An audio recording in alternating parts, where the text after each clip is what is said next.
propuesta curricular de Nelson López. Nelson López es un pionero de las investigaciones sobre el currículo, en particular en la temática de renovación educativa. Es un crítico por excelencia de los aspectos que atañen a la problemática educativa. Plantea elementos básicos para implementar el desarrollo y las propuestas. La alternativa curricular propuesta por López soporta procesos de investigación donde surgen las siguientes fases, como lo es la contextualización.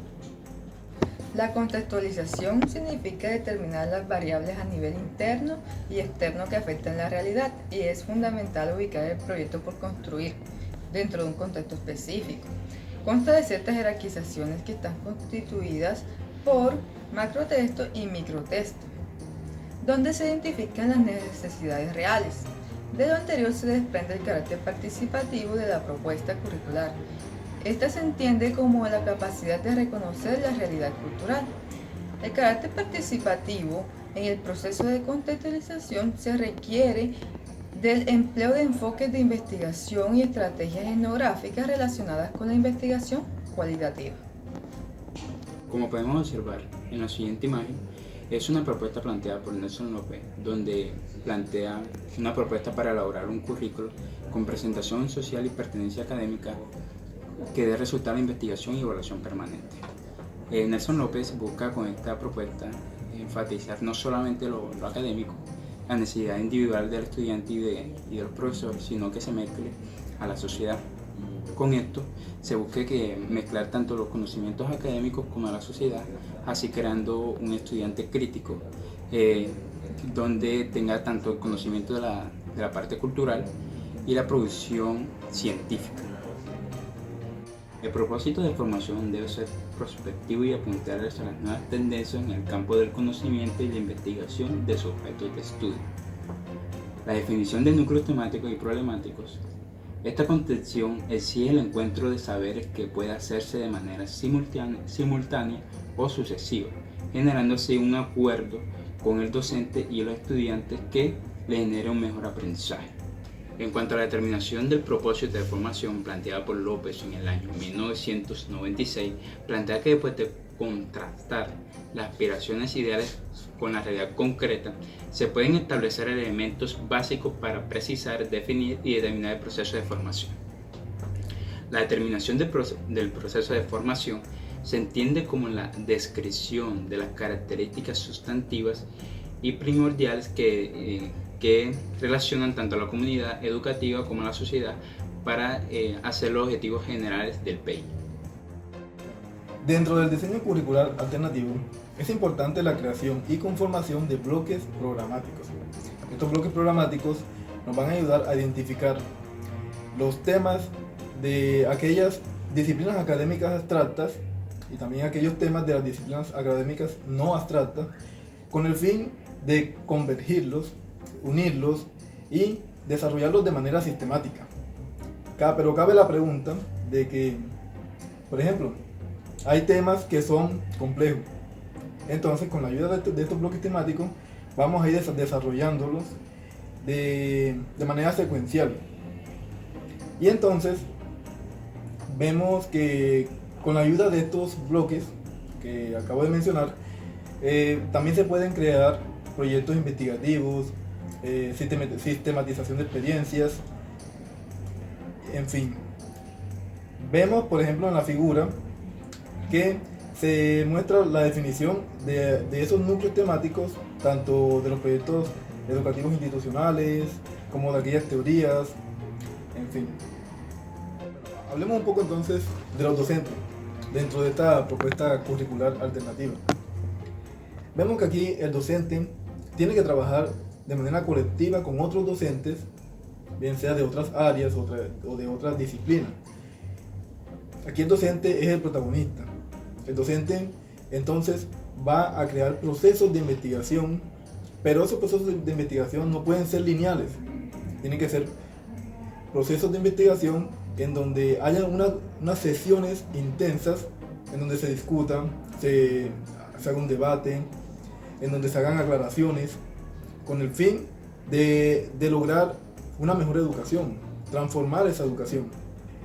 Además, el docente debe participar en la construcción y aplicación de lo que es el currículo, el proyecto educativo institucional y de otros muchos aspectos que hacen parte de la institución.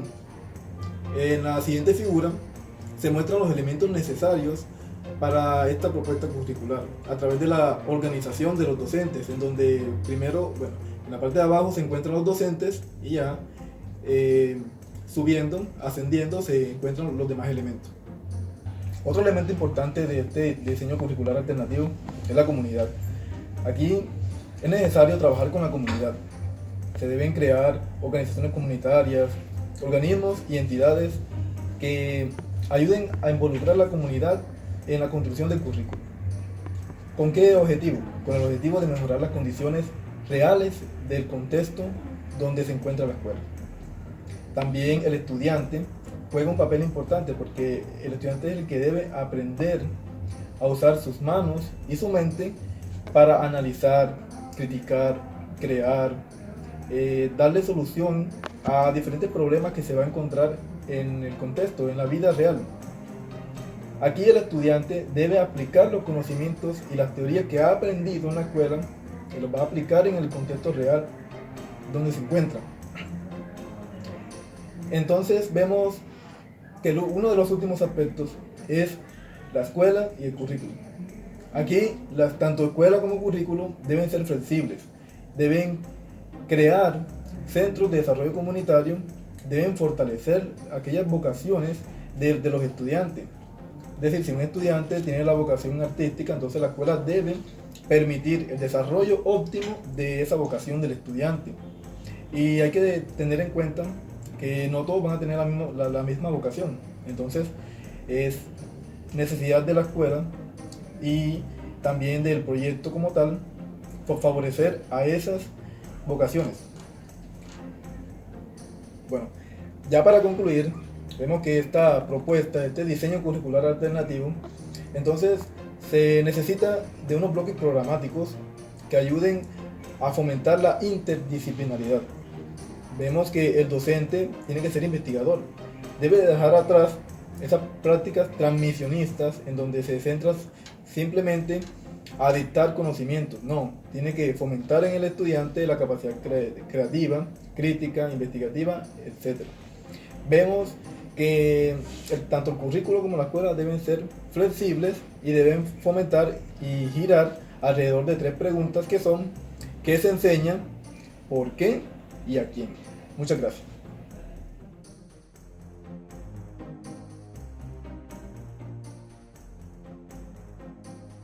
Hay dos conceptos que se deben tener presentes o se deben abordar dentro del currículo inclusivo e integrador de Cecilia Correa, como lo es el desplazamiento y la inclusión, entendiéndose el desplazamiento como aquella población que históricamente se ha visto afectada por la violencia en sus diferentes manifestaciones, afectando su integridad humana, física, emocional y afectiva. El segundo aspecto es la inclusión, el cual es una forma de vivir, tiene que ver con el saber vivir juntos. La inclusión nos permite saber dónde recibimos educación, dónde convivimos, dónde nos recreamos y dónde trabajamos. Tiene que ver con una nueva mentalidad, actitud y responsabilidad sobre el sentido de lo humano, donde el individualismo y la colectividad no tienen cabida. El hecho de defender una educación inclusiva no es una cuestión de ciencia ni de normatividades frías e instrumentales. La inclusión forma parte de la esfera de los valores, los sentimientos y el respeto a la dignidad humana. Por tal razón, los educadores debemos velar por un sistema público de educación que proporcione una educación de calidad y de igualdad para todos y todas. Los sistemas escolares se mueven en una encrucijada de valores e intereses de gobiernos, y para lograr una actividad educativa y pedagógica más de cara a la realidad social, solo se observa el camino de la potenciación real, sistemática y permanente de la inclusión. Dentro de este currículo surge una pregunta, la cual es ¿hacia dónde tiende la inclusión? Y se dice que es una concepción que defiende y acoge a todos y a todas con los brazos abiertos en las escuelas y las comunidades. La opción de la inclusión significa el final de las etiquetas, de las aulas especiales, pero sin negar el derecho a los apoyos humanos profesionales y pedagógicos necesarios, ni de los servicios que se requiere para que una aula integrada, inclusiva, pueda proporcionar y pueda estar en condiciones óptimas y de calidad en el servicio integral que ofrece. Los niños con discapacidades evidentes tienen un don único y profundo que aportar. Su sola presencia es de por sí inmensamente arrolladora por la ternura y el amor que emanan, y el de necesitar ser necesarios. En una sociedad donde el hecho de pedir ayuda es considerado signo de debilidad, la misma presencia de los niños excluidos nos plantea el reto de ayudarnos mutuamente.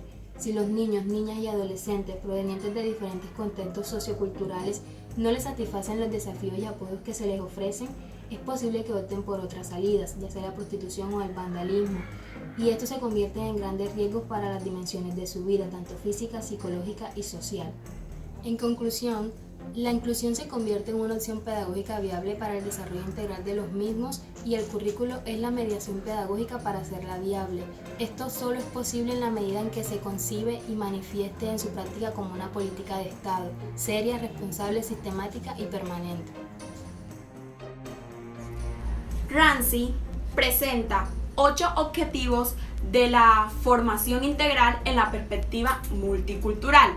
Primero, orientar a los niños para que elaboren identidades positivas de género, clases sociales, raza, cultura, etc.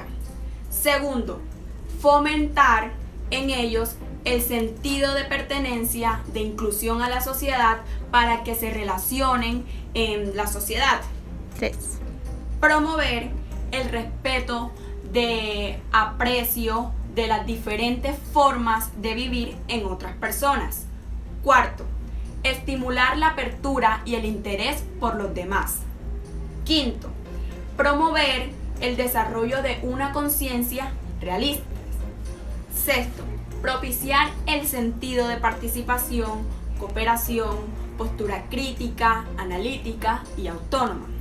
Séptimo, fomentar el desarrollo de competencias educativas y sociales. Y por último, promover unas relaciones eficaces, recíprocas, entre la escuela, la familia y el entorno social. 3. Por otra parte, Slider y Grant plantean que es posible que una educación multicultural no sea suficientemente eficaz para crear una sociedad justa.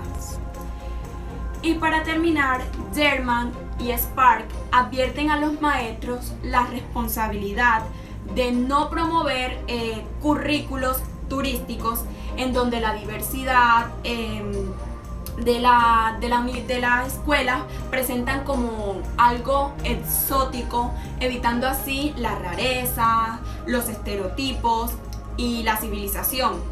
En algunos eventos culturales pueden servir como estrategias pedagógicas. Y para terminar, German y Spark advierten a los maestros la responsabilidad de no promover currículos turísticos en donde la diversidad de la escuela presentan como algo exótico, evitando así la rareza, los estereotipos y la civilización. En algunos eventos culturales pueden servir como estrategias pedagógicas.